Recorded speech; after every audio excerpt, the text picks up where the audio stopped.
Inilah pengguna buah iblis yang sudah awakening dalam One Piece. Selamat datang di channel Nakamaisme.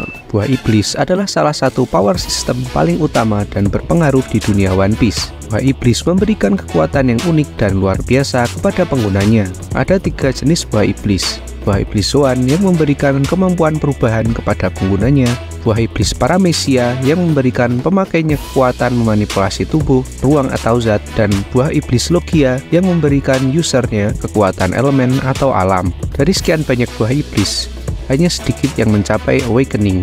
Nah, sebelum bahas siapa aja pengguna buah iblis awakening, kita harus tahu dulu nih, apa itu awakening buah iblis. Awakening buah iblis adalah kondisi di mana buah iblis sudah bangkit dan mencapai puncak potensinya. Awakening dapat meningkatkan kekuatan secara signifikan, memberikan kemampuan di luar nalar dan kekuatan luar biasa kepada penggunanya. Awakening buah iblis sangat langka karena sulit dilakukan dan menuntut kondisi-kondisi tertentu. Kaido pernah bilang, awakening terjadi ketika pikiran dan tubuh pengguna buah iblis seimbang dan selaras sesuai dengan esensi buah iblis itu sendiri. Awakening juga mengharuskan penggunanya mampu memahami, mengendalikan, dan memaksimalkan kekuatannya. Efek kebangkitan pun bermacam-macam, bergantung pada jenis buah iblisnya. Namun yang mudah diamati adalah efek kekuatan buah iblis yang sudah awakening bisa mempengaruhi lingkungan sekitar. Disclaimer dulu nih, karakter yang aku sebutin di list ini adalah karakter yang sudah terkonfirmasi awakening di dalam cerita canon. Jadi, yang di movie nggak aku masukin ya. Dan yang masih belum dikonfirmasi, aku sebutin di honorable mention. Yuk kita bahas satu-satu. Mulai dari pengguna Paramecia, Doflamingo. Doflamingo berhasil membangkitkan kekuatan buah iblisnya, yaitu Ito-Itonomi. Dovi benar-benar jadi manusia benang. Dia bisa membuat cloning dengan benang, membuat kandang raksasa sebesar pulau yang bahkan Admiral Fujitora nggak bisa nembus pakai hakinya, dan bisa mengubah tanah plus gedung di sekitarnya menjadi benang untuk menyerang lawan. GG nggak tuh? Charlotte Katakuri. Buah iblis Paramecia Katakuri ini lebih unik dari buah Paramecia lain. Pasalnya, Mochi-Mochi Nomi udah kayak Logia guys. Saat diserang, tubuh Katakuri bisa tembus dan pulih kembali mirip kekuatan buah iblis Logia. Oda Sensei pernah bilang kalau buah ini adalah buah iblis Paramecia spesial. Nah, awakeningnya tentu kekuatannya bisa mengubah lingkungan sekitar menjadi mochi. Terlihat Katakuri nge-spam mochinya ke lantai dan benda-benda di sekitar saat melawan Luffy. Eustace Kid. Buah iblis Kid yaitu Chiki-Chiki Nomi membuatnya bisa mengendalikan medan magnet. Dalam kondisi normal, Kid hanya bisa menggunakan kekuatan ini kepada logam saja, kayak besi atau aluminium. Namun, saat masuk mode awakening, Kid bisa memberikan sifat daya tarik magnetnya ke lawan, seperti saat Kid memberikan Big Mom efek magnet, sehingga dia menarik banyak banget logam berat dari bangunan di sekitarnya, yang kemudian menimpanya. Trafalgar Law. Sesuai namanya, OP-OP Nomi milik Law sangatlah OP. Gimana enggak? Pas kondisi normal aja, Law bisa ngelakuin banyak hal pakai kekuatan buah iblisnya, seperti memanipulasi apapun di dalam room dengan seenak jidat, menukar jiwa seseorang, ngambilin jantung orang, dan mindahin posisinya atau posisi benda lain jadi mirip teleportasi. Nah, di kondisi normal, Law bisa menggunakan kekuatan manipulasi ini hanya saat dia berada di dalam room. Saat mode awakening, Law bisa menargetkan room ke lawan dan melakukan serangan walau dari luar room. Law juga bisa membuat serangan seperti K-Room yang digunakan Law untuk melapisi objek dan memungkinkan dia untuk dengan bebas memanipulasi objek tersebut untuk menimbulkan kerusakan pada lawannya. Selanjutnya para pengguna buah iblis Zoan.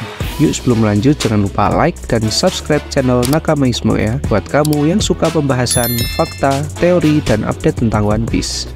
4 bis penjaga Impel Down. Ingat gak sama 4 binatang buas yang jadi penjaga di Impel Down? Mereka adalah Minotaurus, Mino Rhinoceros, Mino Koala, dan Mino Zebra. Yap, ternyata mereka adalah pengguna iblis Zoan yang sudah awakening. Kalian harus tahu, salah satu efek buah iblis Zoan saat awakening adalah mempengaruhi kepribadian penggunanya. Dalam kasus 4 bis penjaga Impel Down ini, kesadaran mereka sepenuhnya terambil alih dan kehilangan rasa kemanusiaannya. Mereka jadi sepenuhnya seperti binatang. Meski begitu, kekuatan kekuatan super Zoannya tetap bekerja. Mereka bisa cepat regen walaupun habis kena serangan yang cukup fatal. Kaku, mantan anggota CP9 yang sekarang jadi anggota CP0 ini juga berhasil mencapai awakening buah iblisnya. Pengguna buah iblis usi-usi model jerapah ini menunjukkan mode awakening saat kembali menghadapi Zoro di Egghead. Kaku ini termasuk cepat ya, bisa sampai awakening. Soalnya dia baru makan buah iblis sekitar 2 tahun yang lalu saat Enies Lobby. Salah satu ciri khas awakeningnya adalah munculnya awan hitam yang mengelilingi tubuh Kaku saat dalam form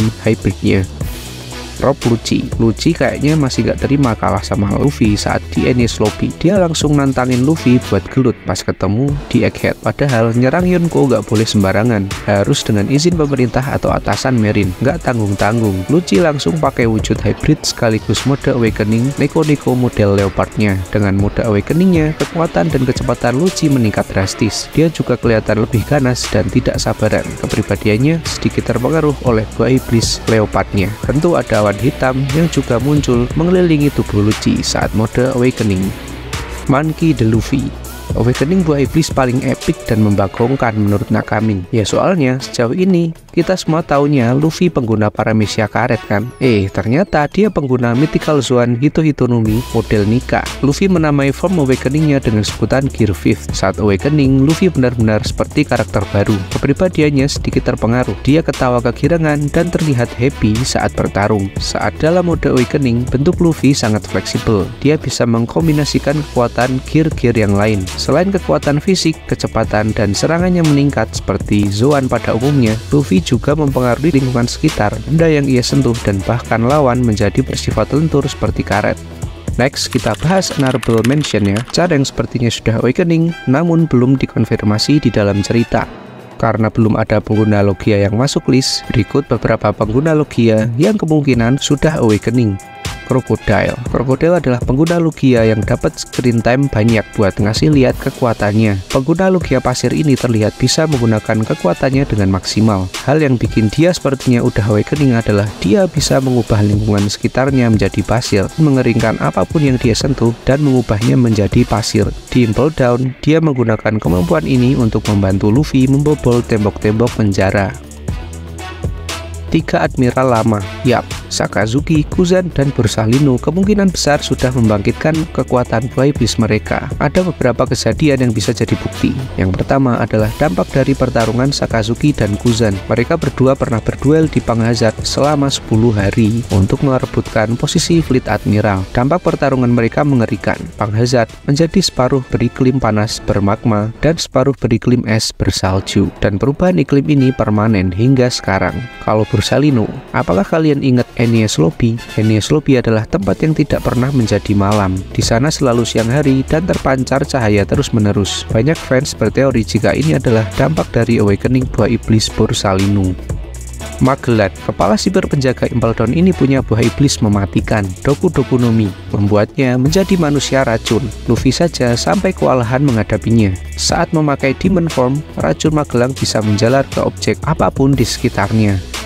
Kaido dan Yamato, bapak dan anak ini kuatnya minta ampun. Keduanya pengguna buah iblis Mythical Zoan. Mereka berdua tampak sudah memaksimalkan kekuatan buah iblisnya. Kaido dan Yamato juga bisa menggunakan elemen. Kaido bisa mengeluarkan api dan memicu badai, sedangkan Yamato bisa menggunakan kekuatan es. Selain kekuatan fisik, kecepatan, daya tahan, dan serangan yang meningkat pesat, belum ada hal spesifik yang menegaskan kalau mereka berdua sudah awakening. Ya, walaupun dua-duanya kelihatan udah punya awan kayak begini. Nah, yang paling baru tentu saja kelima Gorosei. Jika nakama baca update manga One Piece terbaru, para Gorosei telah datang ke Egghead dan nggak tanggung-tanggung mereka langsung muncul dengan wujud perubahan monster mereka. Perubahan 5 Gorosei terlihat memiliki ciri-ciri awakening buah iblis tipe Zoan. Awan hitam melingkar di tubuh mereka. Mereka juga menampakkan wujud hybridnya. Masalahnya, apakah benar mereka pengguna buah iblis atau mereka adalah iblis itu sendiri? Soalnya waktu perkenalan, Oda Sensei nggak nulis tuh nama buah iblis mereka, hanya nama-nama monster atau yokai-nya saja. Sebenarnya, mungkin masih banyak pengguna buah iblis lainnya yang sudah awakening, namun memang tidak banyak informasi dan belum dikonfirmasi juga di dalam cerita, karena masih banyak karakter-karakter kuat pengguna buah iblis yang belum disebutkan. Nah, menurutmu siapa lagi nih pengguna buah iblis yang sudah awakening? Coba tulis pendapatmu di kolom komentar ya. Tonton juga video Nakamaisme yang lainnya. Thanks for watching, sampai jumpa di video selanjutnya.